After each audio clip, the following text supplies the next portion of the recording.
Okay, so it is 6:15 in the UK here. So I say that just in case anyone is not in our lovely audience. So hello and welcome. This is the formal hello and welcome, not the ones like before. And we're here to launch the book, Neurodivergent Education and Lifelong Learning. Let's put that on screen. I'm going to hold it close to me because that's how it shows up. Yes, very much. Ooh, it's a gigantic thing. It's wonderful. And to launch this book, what we have today is we've got a panel of the authors, and then they'll be talking about their work, and then after that we'd have a rest break where you can get food and drink. But obviously, I'm not able to provide it because it's in your home. If you booked to come in person, unfortunately, you've lost out on that. Then afterwards, we have Dr. Damien Milton, followed by Dr. Brian Irvine. And that is how we're launching the book. Hopefully that's exciting. It's exciting for me. So we'll go with that. At least one person is happy, and hopefully more will be too. Great. So let me to say that obviously Neurodivergent Education and Lifelong Learning, I'm one of the co-editors. We also have, if this will go forwards, I'll just have to click over here a moment. Yeah, so I'm one of the co-editors, and we also have Dr. Krisha Baldock, who's the other co-editor of this edited collection. Krisha is not able to be with us today, just overwhelmed and such. If you don't understand the possibilities of that, the book will help. So read the book. But that's basically all I want to say, because I want to hear from the authors more than my words. I don't need to hear my words. I want to hear the authors speak. As it is an edited collection, we want to hear from those folk. So that's what's going to happen. I'm going to skip right to that. So I'll pop that on the screen, and I'll get back to you lot over here. Suitably excited. Thank you. Suitably excited. Great. So to go to the panelists, the panel of authors, if the panel can turn on their cameras, and we will we'll go through the questions with you. I'll ask the questions. These are not unknown questions, just to those watching the webinar know that. But you can say what you wish to say in response. Oh, I'm just going to admit. Oh, I don't need to. That's great. Yeah, so we've got a few questions, and we'll just hear what the authors have to say, and enjoy ourselves with this. Okay, I'm going to be quiet now. I'm just rambling on. No rambling allowed. I'm not allowed to ramble anyway. So we're whoever wants to go first, and if you just so we don't have to go in any specific order, just raise your hand so to notify everyone that you're willing to go first and such, right? A visual cue just to see who's going to go when. So the first question is rather simply, what is your chapter about? Who'd like to go first for us?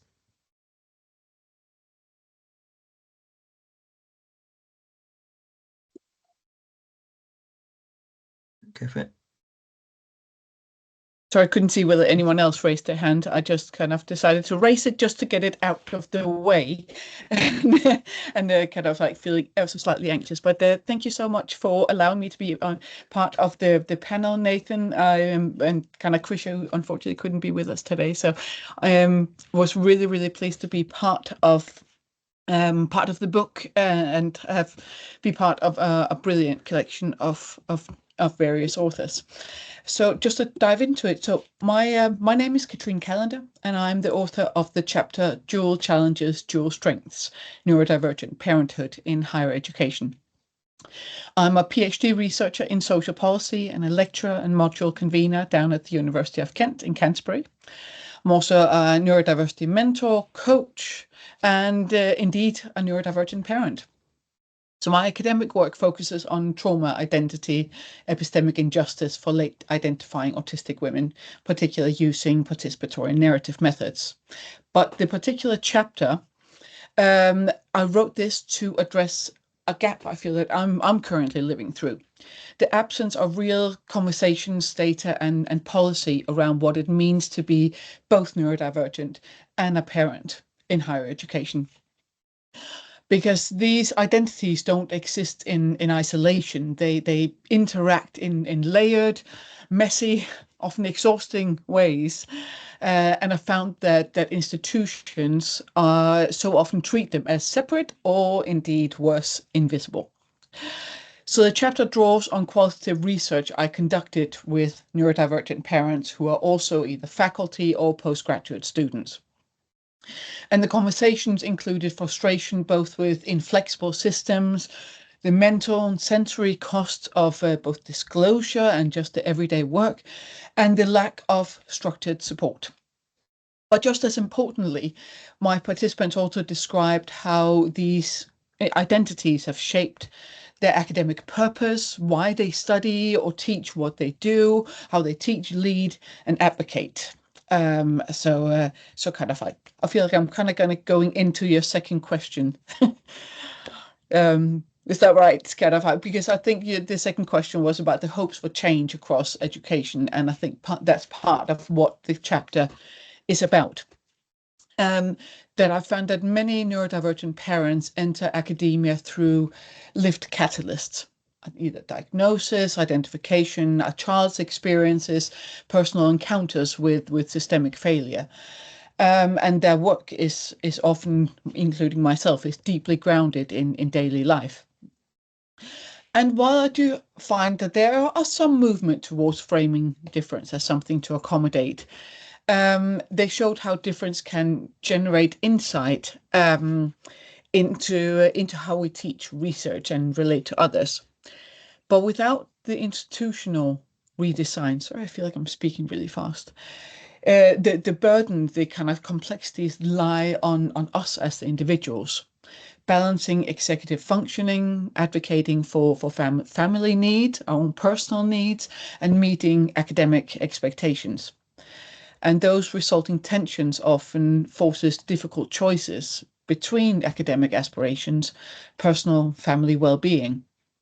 I see this, and my chapter attests to this as an institutional failure, not a personal one. So I find that we urgently need higher education and lifelong learning systems that are intersectional, flexible, affirming structures that embed accessibility and equity from the start, rather than just kind of adding it as an afterthought and something we have to fight for. And that neurodivergent parenthood should be understood not as a deficit to be managed, similar to our wider neurodivergent identities, but as a perspective that can actually transform how knowledge is produced and shared and valued and stuff.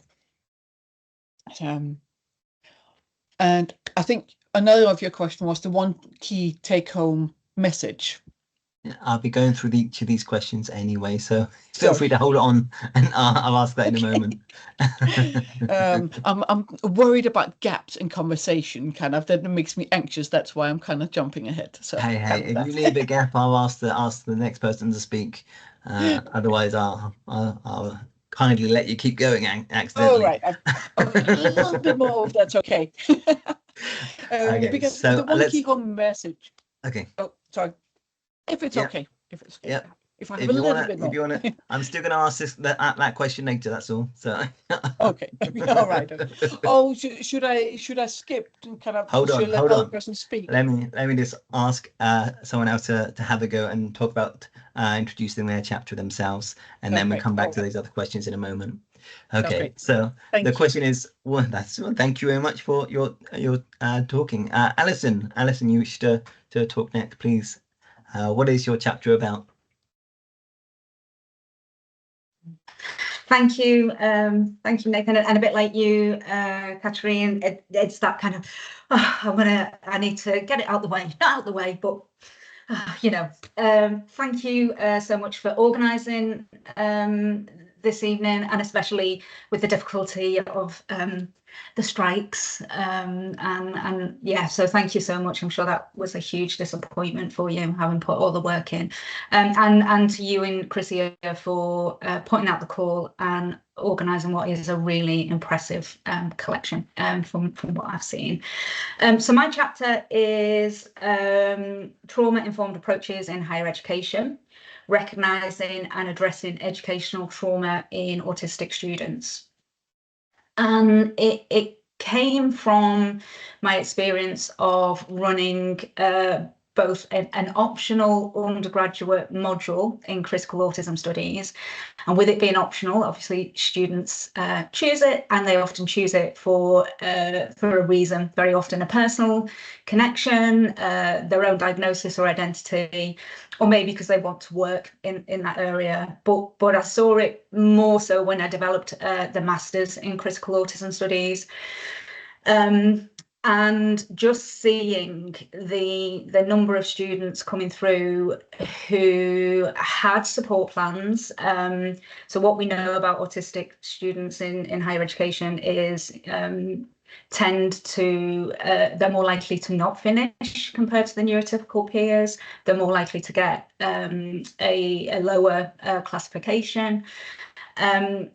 And this is often put down to the individual problems, that this is their failing as autistic students.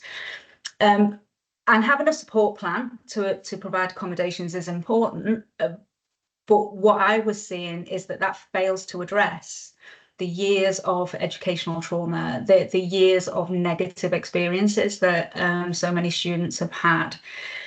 So I wanted to begin to think about how we might begin to embed a trauma-informed approach, which, and is often the way with anything that is about accommodating differences. Everybody benefits from this. So there will be other students in the group who've experienced educational trauma or other types of traumas that they bring into the classroom. So it's beginning to look at how we can implement that, begin to build safety in classes is probably one of the most important things in terms of a trauma-informed approach.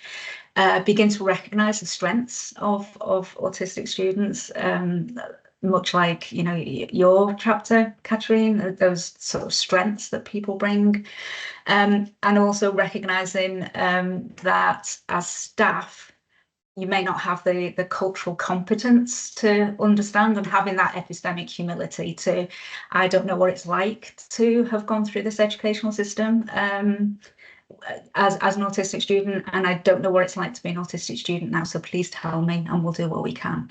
So that's the kind of nutshell of what the chapter is.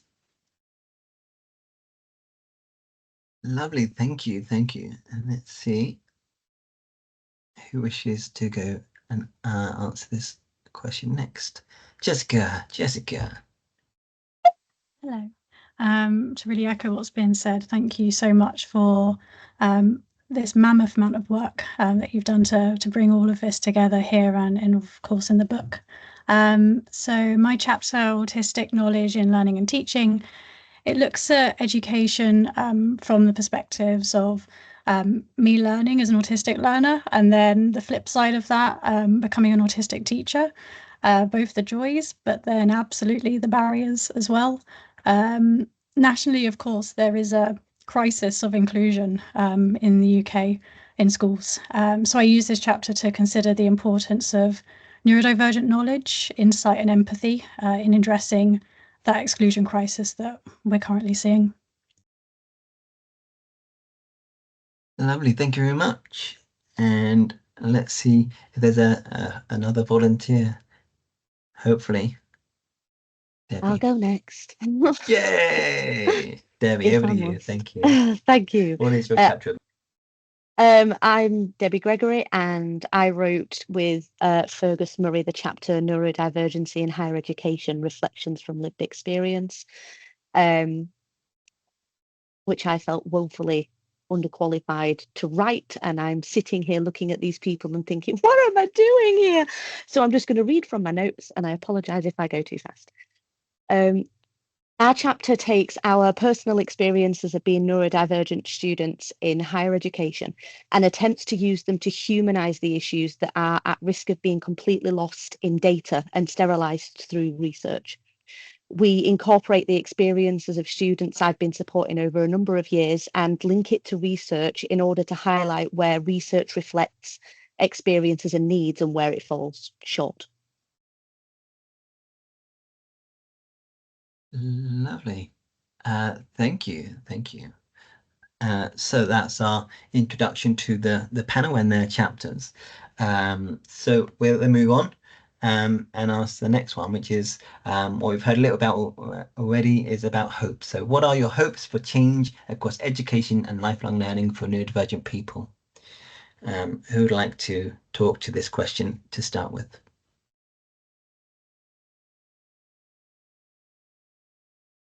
I'll jump in there.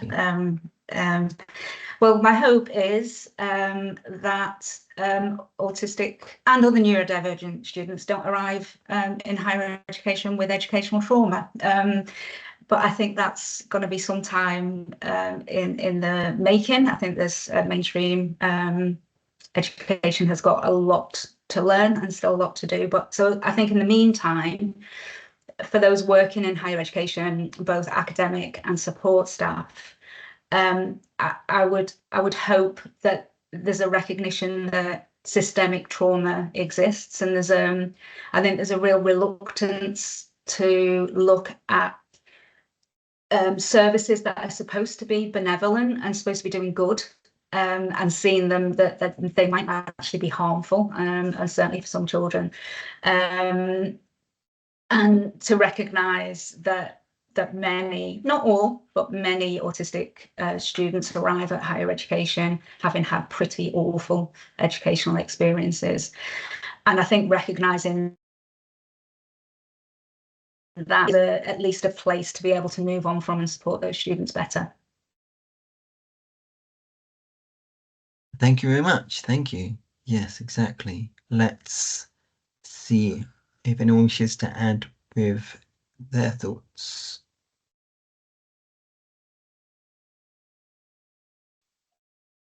May I make a quick comment to Alison, what Alison was just said? Perfect. That Yeah. I think it's both absolutely and for the students, but I also for those of us who work within academia or work within higher institutions, I really also think there's a lack of appreciation just kind of how difficult that journey, both through the postgraduate and kind of going into academia, and I think maybe even academic working environments at the moment, how challenging those can be. I think that can really be dismissed as well. Thank you very much. Thank you. I believe Debbie, over to you. Yes, thank you. What are your hopes for change? I'm only jumping in now instead of waiting to go last, because if I don't get this out of the way saying it, I'm just going to want to deep dive into what Alison said, because all of that with the multi-generational trauma of education is something that my brain just goes, yes, let's talk about this. So I'm not going to do that. I'm going to focus on my notes. So for me, it's all about putting express needs first rather than prescribed support, which may not always meet needs, and which risks alienating neurodivergent students who then end up feeling unheard and unsupported. Ideally, I'd like researchers, policymakers, and education leaders to remember the individuals whose lives are impacted by what they do. Humans are not abstract concepts. The education systems at large are supposed to be about intellectual enrichment, and we all need to remember to keep that as a focus. Thank you very much. Jessica.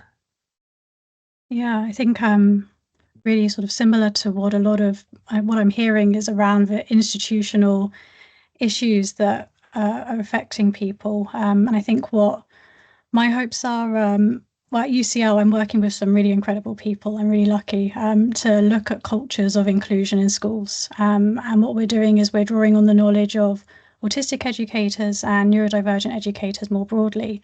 And so I think my hope for the future, and I think what is absolutely key, is to see more drawing on that neurodivergent knowledge in education systems, but for my own context in schools, because that is, I think, maybe I'm biased, I think it's the only way, but it's one of the ways that you're going to be able to address the cultural attitudinal changes that we need to improve inclusion. Brilliant. Thank you very much. Yes. Yeah. So going forward, so we're trying to look at what we want people to gain from your chapters and from the book in general. What is the one key take-home message?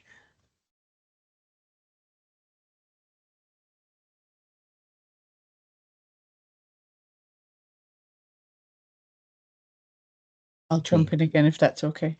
Please do. Please do. Thank you.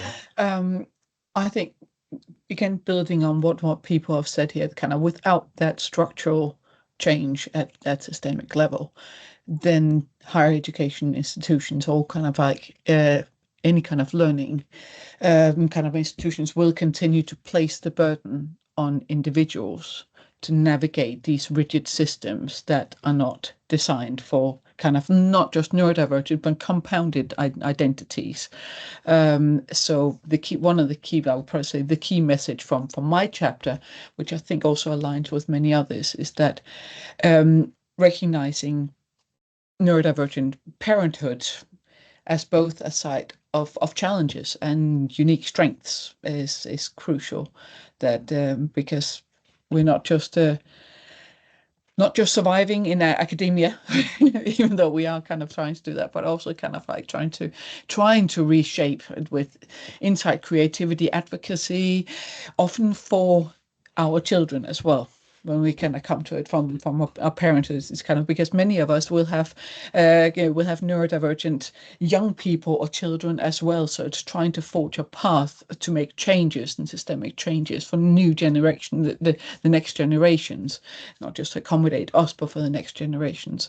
And we hence need to move beyond these kind of small, minor, partial accommodations into actual structural redesign. I don't know how we can kind of like force the value of intersectional lived experience as academic expertise. That's really what I would like to be able to see, not just as fairness for neurodivergent individuals, neurodivergent parents, but that it can actually create richer, more inclusive, more kind of ideally sustainable academic communities that can also support each other. Thank you. Thank you very much. And Debbie wishes to add in here. So Debbie. Just going off what Katrina said about, putting it onto the individuals. In mine and Fergus's chapter, we talk about the fact that individuals have to become self-advocates. And then it's very, very easy for individuals to then feel like they have to become activists off the back of that, because you get drawn into that cycle of meeting people who also want to advocate for themselves but maybe don't have the skills to be able to do that. So you all become activists and advocates together, and it's that sort of ladder. So I just thought, the key point is these are individuals, which leads into the take-home message from our chapter. A lot of research disseminating what we've discussed has been released since we wrote the chapter, but the key issue is that numbers are great to have, but they cannot and should not override the express needs and experiences of students seeking accommodations and understandings. When the individual is right in front of you, if a person expresses needs that aren't reflected in the data, those needs do not cease to exist. That individual still deserves respect, understanding, accommodation, and validation. And we as a society are moving a little bit towards this idea that if you need validation, then somehow you're weak, there's something wrong with you. But I say, this is the part where I had to edit out the swearing, I say no to that. and validation when you'd had your identity kept from you, gate kept, and spoken over, will tell you what your identity is. Validation from others who are like you is clean water, it's fresh air, it's survival.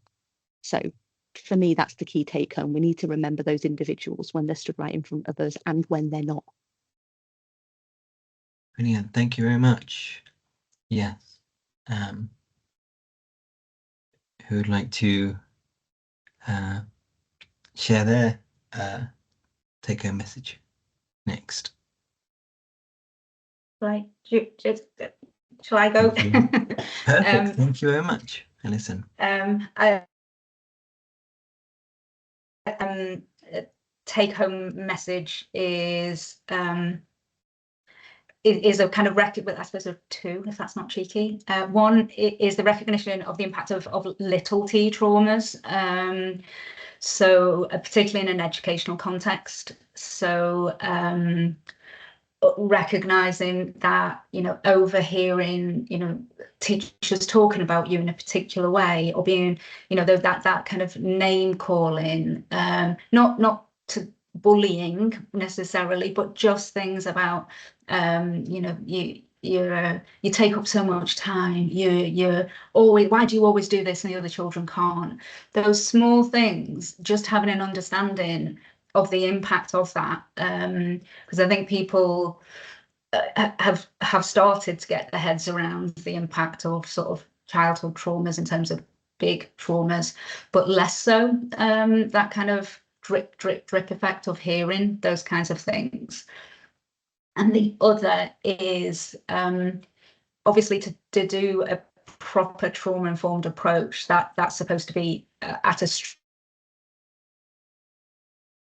level, and I can't see universities buying into it anytime soon, but that doesn't stop us as teaching staff, support staff, from doing something.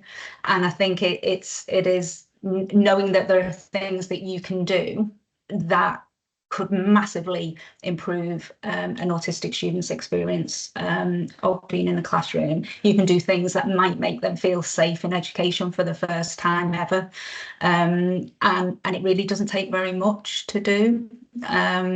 So yeah, I think if people could take that away, I'd be very, very happy.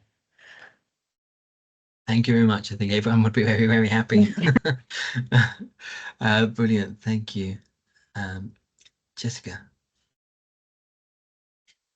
So my one key take-home message is that I think education institutions need to be accessible and inclusive to neurodivergent adults, who are then best placed to drive that change for inclusive schools, for students, for wider communities.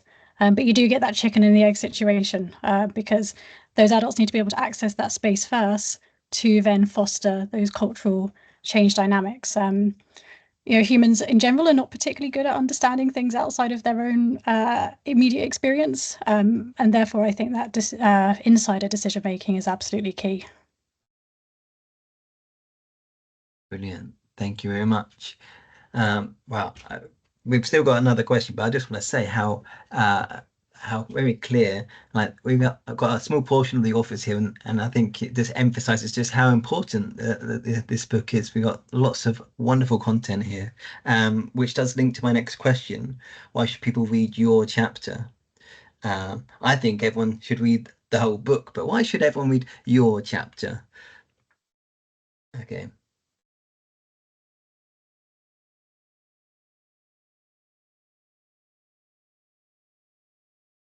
Okay, we seem to have a little bit of a system going. It feels a bit like self-promotion, which I kind of like, which makes me feel a little bit difficult. But I think as part of reading the wider book, because I do actually think that there's so many themes that intersect and support each other. So I would again support that.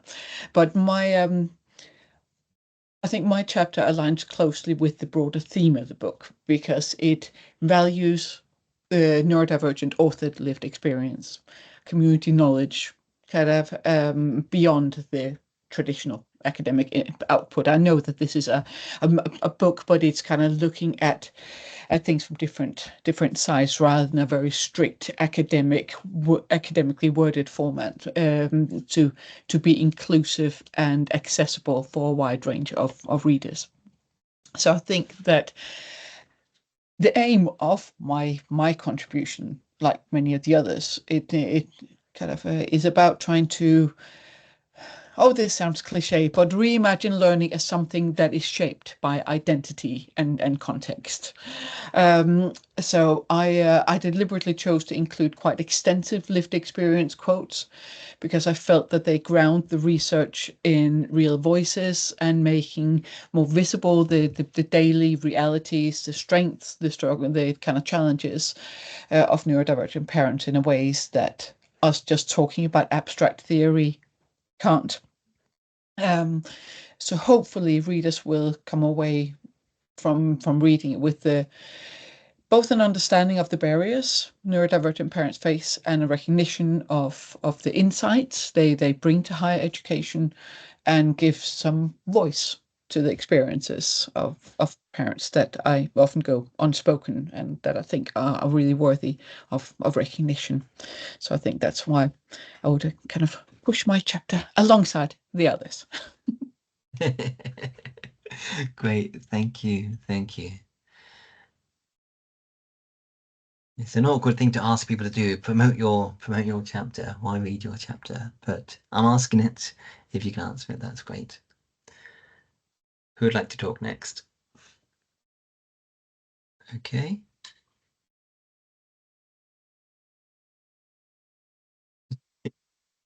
Yeah, go for it, Alison. Thank you. Obviously, you should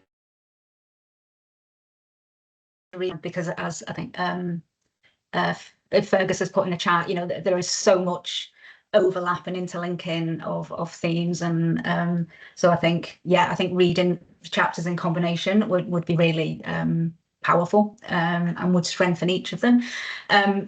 But I guess in terms of my chapter, I've taken a particular model of trauma-informed approach, but given lots of practical examples of things that you can do.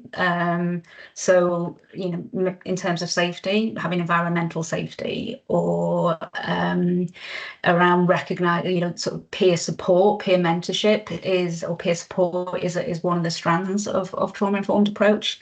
So, developing peer support systems or mentoring, or, when autistic students start at university, perhaps mentoring, linking them with an existing second or third year. Although there's always that risk, as you say, Debbie, and Fergus in yours, that they then have to become advocates, and which is always a risk. But yeah, there's lots of practical examples of things that you can do, and can do, relatively easily. Thank you very much. Yeah, thank you.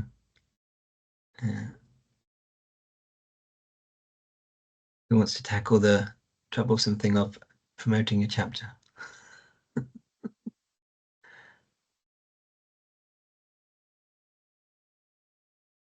I'll cheat slightly. I don't want to talk about reading, but I'll talk about writing.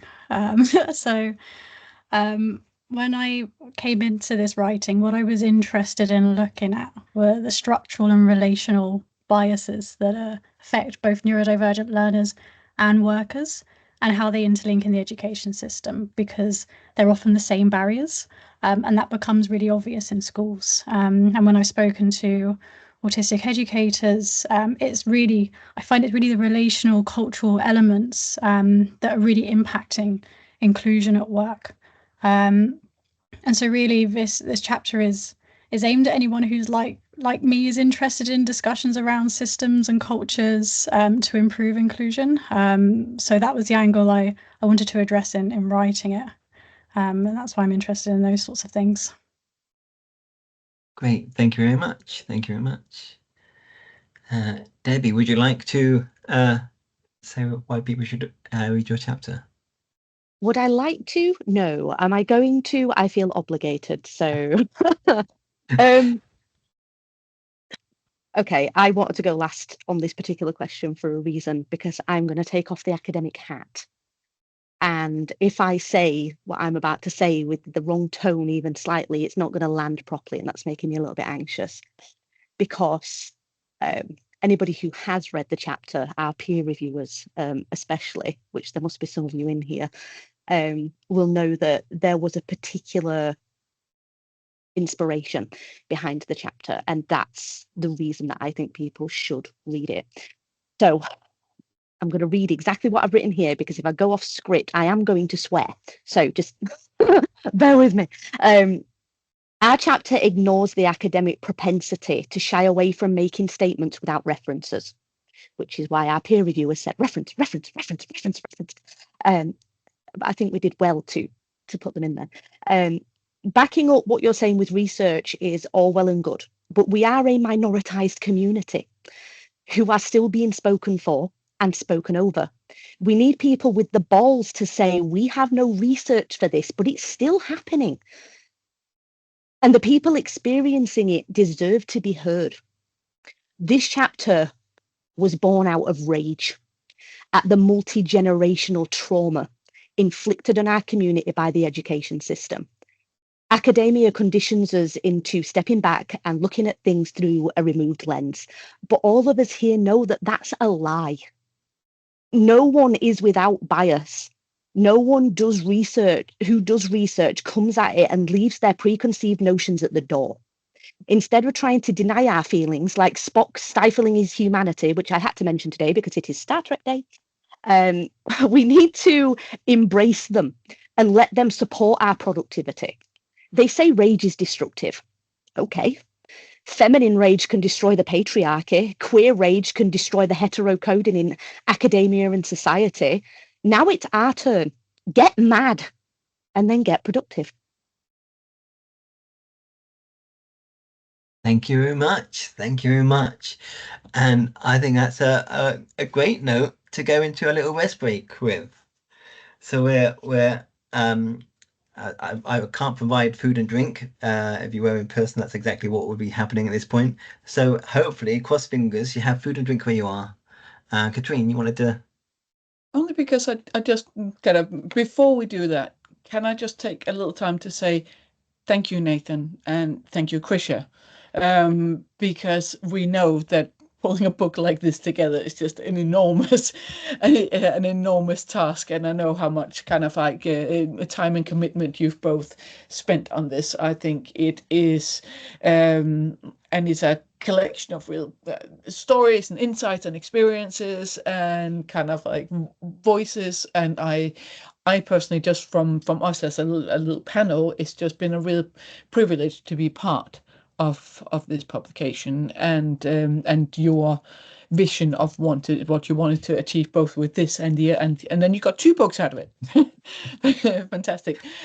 So I think what I'm hearing from the other authors as well, and for me, is that we feel that we've been able to share our work in a authentic and meaningful way. So just want to say thank you to both of you for editing it, the hard work of editing and creating the space for that. Thank you very much. That's really appreciated. And I think we were really successful in what we aimed to do. And I think that what we've heard today has been that glimpse into exactly that. So I very much appreciate being able to achieve it in the first place, which was great. But saying that, we will take a break. And after that short break, we'll come back and we're here. Dr. Dave Milton, and then we have reflections with Dr. Ryan Irvine after that about this. So grab a drink, whatever drink you have, and if you're hungry, get some food as well. Why not? All right. I think I'm supposed to do 15 minutes, so that'd be 10 past the hour. Okay, so I'll see you at 10 past the hour.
Hello, and hopefully welcome back.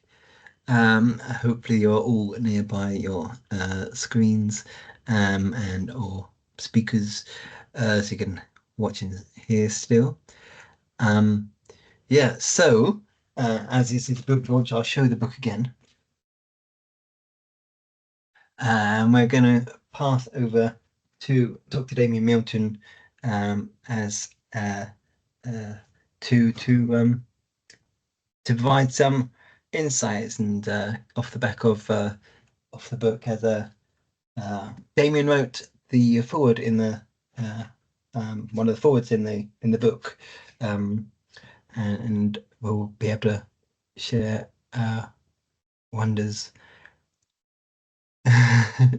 So enough of me rambling on, saying very little with many words. Damien, shall I pass it over to you? Is it all right if I share some slides? Please do. I assume you can. Do tell me if you can't.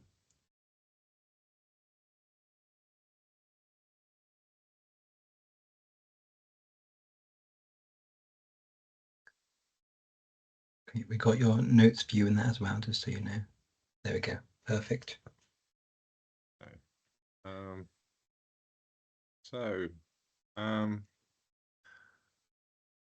Just reflecting on the book and this evening, to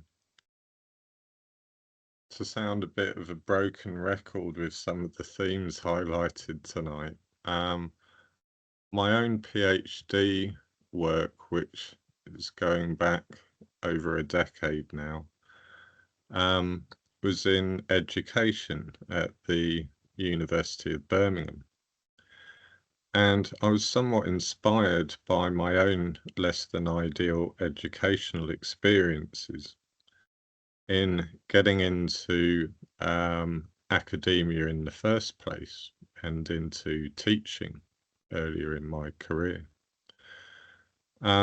And I was also inspired by having to navigate educational systems and ideologies around my son, because my son was diagnosed as autistic at the age of 2, and my own diagnosis followed on from this.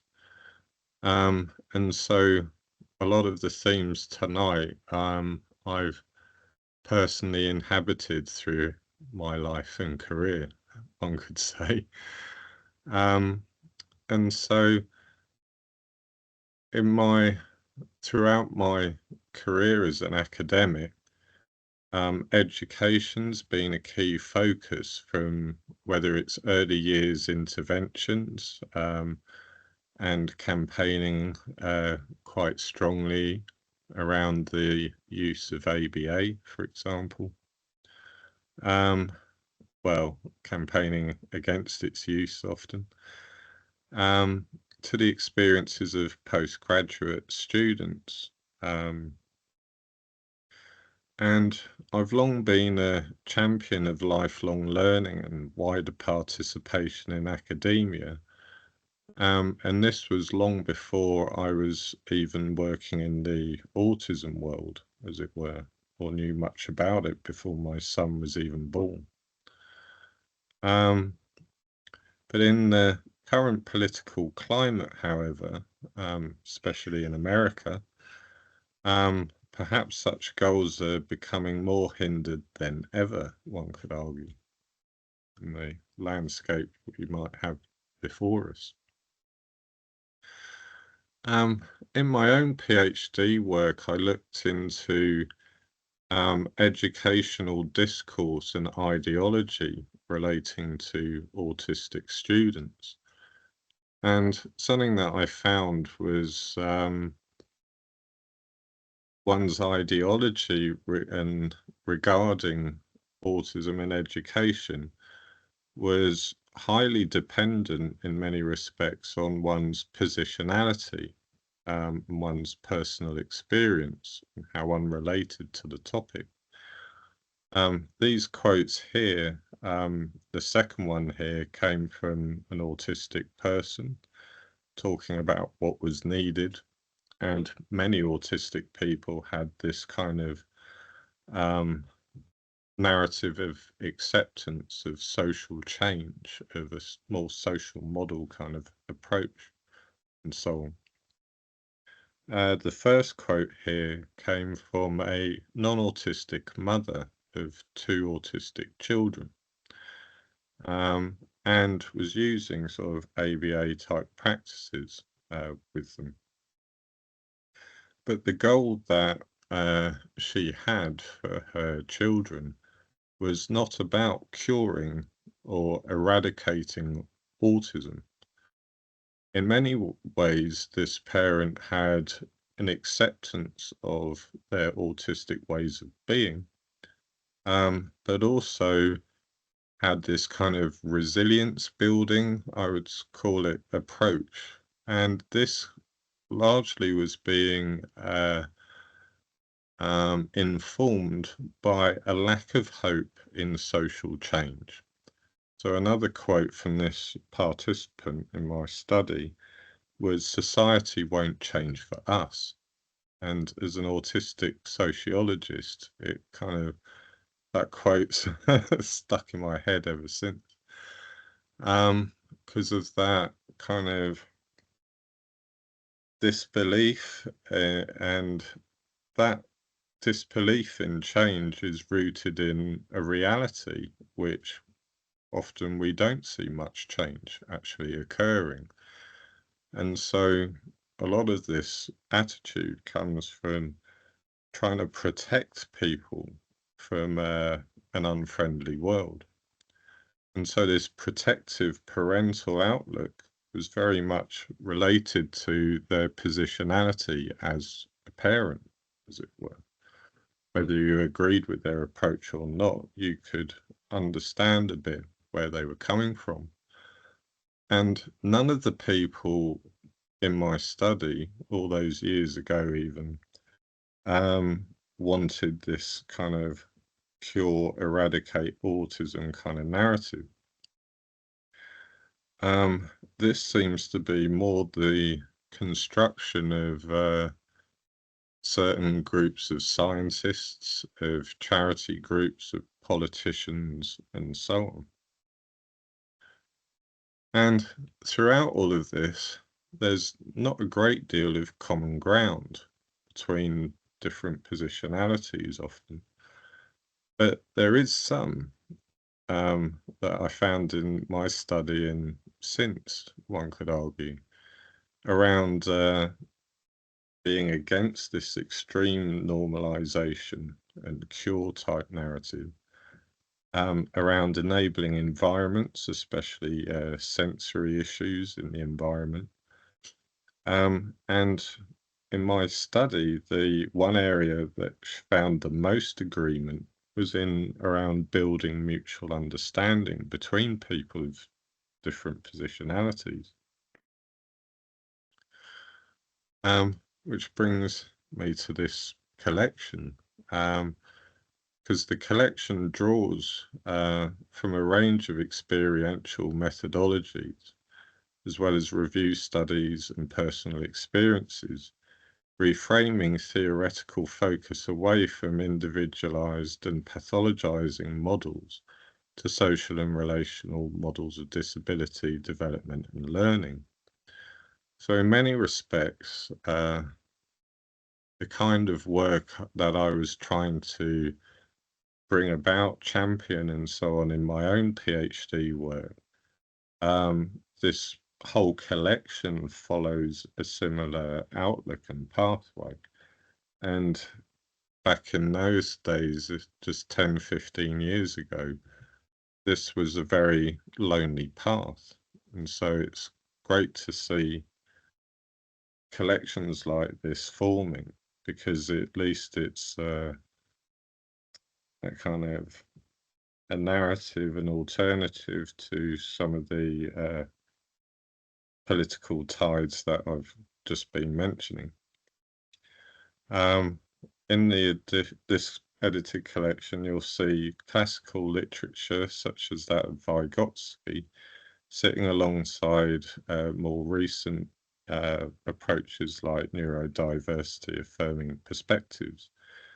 Intersectional issues feature strongly in numerous chapters, and the structure of roles within varying educational and professional settings. Issues highlighted include difficulties in navigating a normative system and culture, the trauma of having done or doing so. There's much discussion of systemic barriers, injustice, exclusion, stigma, liminal positionalities, lack of policy implementation, lack of inclusive design, and more. And to the responses neurodivergent people have to such pressures. There's practical recommendations that feature throughout on how to implement a more affirming and trauma-informed practice. Guidance can be found on supporting self-advocacy, peer-to-peer support and understanding, using interest-based groups and offering activities specifically intended for neurodivergent students, community-based initiatives, course structure adaptations, and amongst other areas. So it's a pretty comprehensive collection. And in the cultural context that we're in, that's often ill-informed and even hostile to the needs of neurodivergent learners, one can also see a growing resistance to this status quo, which has blighted the educational experiences of far too many. And this collection is a timely addition to literature on the education of neurodivergent learners across the lifespan that can help chart a way forward whereby neurodivergent learners can thrive. There we go. Thank you very much. And thank you very much, Damien. That was really amazing. And yeah, it shows you just how relevant this edited collection is. And I think I feel like that's really true, especially considering, as you say, not all that long ago, I suppose, but a while ago, it's a really very difficult path to have taken. So yeah. Thank you. So next we will have Dr. Brian Irvine and The Reflection. Over to hello. This is a joy, this is. So hi, I'm Brian. I'm researcher and comms and a mentor at Cray at UCL. There I often wing reflections on our webinars. And after one of these, Krisha came to me and said, could I reflect on what's gone on today, on our panel, on the wise words from Damien, and the book as a whole? I just, that's a big task. I will tell you, my first thought on reading the book was joy of picking up a book and having that wiggle about the people involved. Joy at the editors of Nathan and Krisha, joy at the academic heroes, and that's you, Damien, in the forwards. Joy at the amazing writers. I'm shouting out to Jess there we go, and the delightful folk on the editorial advisory board, and that's a shout out in the chat to Charlie. Joy at Alison and Jess and Katrine and Debbie who joined us on the panel today. Joy at the way that this book was assembled with care and diligence. Secondly, as Damien just said, it's about championing lifelong learning in a tough global climate. This book continues the good fight of aligning a wider social positionality by bringing hope for common ground, bringing hope for social change. Thirdly, and this is what I'll go into a little bit more depth rather than running through at high speed, and as this was also evident in our panelists, this book is an expression of solidarity, of insider change dynamics. And with that solidarity, there's a greater need than ever for us all to learn, first in our schools, and then beyond, two things. We start with ways that allow us to enable ourselves and our comrades to flourish in the world as it is. And then we go on to critique this world and collectively build something better. That's all of us in our own neurodiverse ways, wherever we find a niche to call home. This book is a powerful call to this neurodivergent vanguard who are building something better together, building hope for educational opportunities in which diversity is valued and nurtured. But, and this is important, this book is not just neuro-utopian thinking. What it does is to name the issues and the futures and yo-yo between what can be and what is. The dream of having institutions of learning in which neurodivergent folk can find a sense of belonging and a sense of agency. And also the now of institutions as they are, flawed and slightly crumbling, and sometimes doing as much harm as they do good. It's a book that provides a template of how to inhabit the now and the yet to be. So yo-yoing through these wider themes, I could say more on each and every chapter, and I do commend them all to you.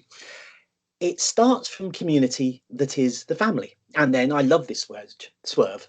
It doesn't plod through the years. It straps on a big pair of boots and heads off into the worries and pains about schools that sit with, I'm going to call you family elders. I mean, parents are too often pushed to one side in education. You are family elders. You are part of this community of these families that can step into glorious adventure with lifelong learning as we learn as parents, as our children learn, as we all do it together. There are, and the book goes on, there are experiences of higher education, which is my field in which I do stuff, where things are not quite what they could be, particularly for neurodivergent scholars and parent scholars. It's not yet the neuro-utopia it could be. There are, as Katrine said, institutional failures, but we have hope. And there are good folk in our institutions hammering it into shape from the inside. But, and I think this is important, as Debbie's and Fergus's chapter says, and actually we all know bringing this change is exhausting. Some educational systems can be harmful. It's a long and bitter battle. And it's still not close to being right at every university.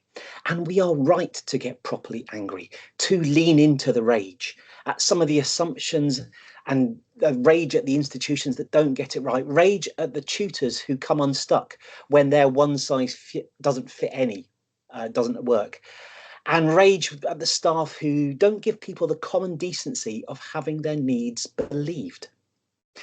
Rage at the rigid neurotypical social fraternities and the neurotypical sororities that can be toxic. Though conversely, many neurodivergent tribes that we find at university, we rock. And this last bit is part of the slow change that Damien mentioned that I've also seen over the last 15 years. Neurodivergent folk in higher education have gone about making higher education better for us all. Student activists continue to make their institutions better. Staff activists continue to make their institutions better. Mentors, and I am biased, mentor activists have been fermenting activism in others. They have all been creating flourishing communities that have passion and a deep abiding love for what we are teaching, researching and studying. And that's the lesson that goes through this book like a stick of rock, deep abiding love. We could call it monotropism, but deep abiding love. Monotropism is rocket fuel for change, and monotropism is rocket fuel for learning. Back at school, and I remember this, being shackled to the school bell, relentlessly doing its ding ding thing and moving us on. It's not a good fit for those of us who have a monotropic mind. It pulls the learning out of the soil of passion. And if we can do to lifelong learning without the competing demands, we can avoid that jarring that takes us away from that smooth, flowy tunnels. 'Tis from a passion from learning, our spins, special interests, it is my new word that I've just got off the TikToks and the interwebs. Our spins, our special interests, those that are grounded in our flowy tunnels of monotropic focus. It's in those spins, it's in those tunnels that we learn how to be learners ourselves. We need the joy of spins in our classroom and our places of learning. We need more joy everywhere. And some of that joy will bubble against the bits of modern life that contain us. We need, and I think Jess is on this one, we need more teachers who can liberate our interests, who get our interests, who will believe us and trust us to do our own thing. What Debbie called these people who are our fresh breath of air. Until then, we fill these neurodivergent ways of learning from ourselves, from our autodidactic selves. I would love to be a better autodidact, but sadly my teacher, me, is an absolute muppet. It makes learning for myself really hard. But until we get such understanding of neurodiverse ways of learning as everyday parts of education, many of us will carry the trauma of simply not being understood by those around us. Big T and little t traumas. We might end up with a harsh slap of rejection that sort of settles in deep, or that drip, drip, drip that Alison talked about. We need those teachers and tutors who are not enslaved to a curriculum of what needs to be taught, but instead will sit with us without cold calling us and ask us what we want and need to learn. Teachers who know how to kindly sidestep the perils of rejection sensitivity that might sometimes free us from a trauma of being misunderstood. Neurodivergent teachers might stand a better chance of clicking with us. Then, as Alison spoke to us about, we might be able to form relationships with trauma-informed practitioners who co-create places of physical and emotional safety, which might undo a little bit of what has been done and might keep more trauma from our door and slay the spectre of rejection sensitivity. We need to be understood at the places where we learn. We need to feel safe. We need to be able to trust our teachers, our tutors, and our mentors. We need to have chances to help others out. We need to be able to be rude to power. We need choices so that we can feel understood, because when we are misunderstood, we are unsafe. We wrap little protective cocoons of masking around ourselves. And then when we go out to uni or into work, we continue to harden these into professional faces, which we're forced to wear and take that ableism that occurs in places where we try to find value and meaning. Whichever sector we are working in, our professional roles and working within professional standards, our professional face doesn't sit alone. It sits within the multiple experiences, the intersections that Damien was talking about. Within our places of work, be it schools, trade, media, universities, hospitals, businesses, banks, arts, lots of them are covered in this book. Our faces are shaped and they intersect with our experience of race and culture, of gender and no gender, of the life experiences we bring to the moments, and we assemble it all into an encounter. And it's that complexity, that nuance that is absent from much research. The riotous coming together of all things to make us us in the moment of learning. And this is the important bit. It's not coming together to make me, me, or you, or our child themselves. Neurodivergent education and lifelong learning makes us, us. We find ourselves in the sharing of common experience, like both the glorious and the heartbreaking stories in this book. We go beyond simply being who we are. We find belonging. We find space to reflect on our experiences and try to do something to change it for those who will follow in our Gore-Tex shaped footsteps, our Doc Marten shaped footsteps, our Louis Vuitton or barefoot shaped footsteps.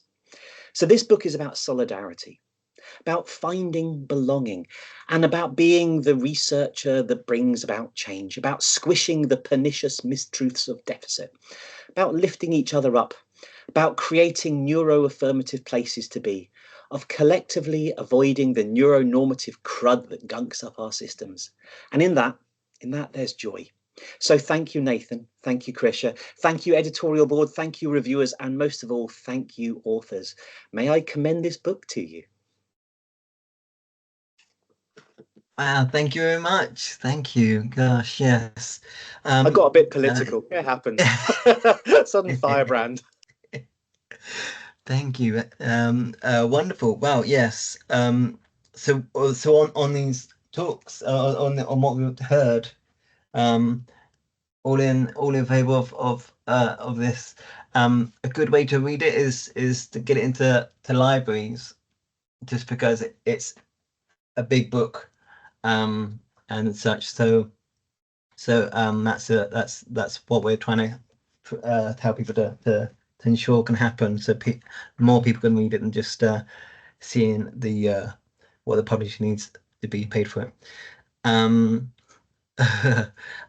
We also have an iDocs website that will be available.